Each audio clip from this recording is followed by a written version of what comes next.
So today I'm talking about a P0113 error code in a Dodge, Jeep, or Chrysler and how you can go about fixing it, what it is. So what is a P0113 error code? Well, it's an intake air temperature sensor 1 circuit high. And what does this mean? Well, it usually means the intake air temperature sensor has gone bad or it's got a bad connection. So keep in mind, wiring can cause the same issue as a bad sensor. So the first thing you want to do is go locate the sensor and then check the wiring. Be sure it's all plugged in and everything. Maybe check for opens or shorts. And then the most common fix is to replace this sensor. So if you needed to, how would you go about troubleshooting a P0113? Well, the basic way to troubleshoot it was if you have a scan tool that's got the data stream feature inside of it, you go into the air temperature section and you see if it matches the current outside temperature. Say it's like 80 degrees outside, the current temperature, then your data stream should be reading that, and you should be able to see the intake air temperature is pretty close to the same temperature. If it's not, then you know you got an error with something going on in that circuit or a bad sensor. And that's the basic way you go about troubleshooting it.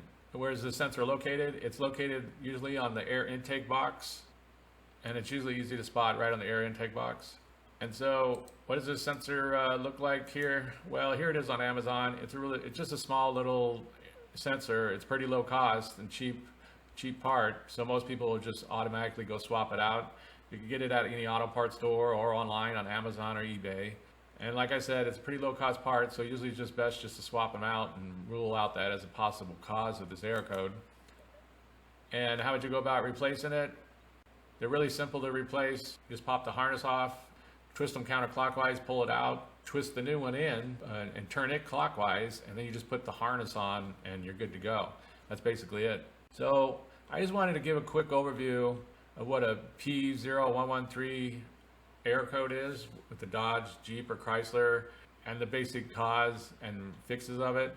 So like I said, the basic cause and fix is this sensor or the wiring. Be sure to check for an open or short and that the wiring's good, because the wiring can cause the same problem as a bad sensor. And just replace this sensor. So it is possible there could be some other issues going on, but everything this code is saying is pointing to this right here, and replacing the sensor or checking the wiring should solve the problem at least 80-90% of the time. So that's basically it. If you have anything to add, please comment down below. If you have any questions, ask me and I'll try to answer them. But if this video helps you, please click like, please click subscribe, and have a good day.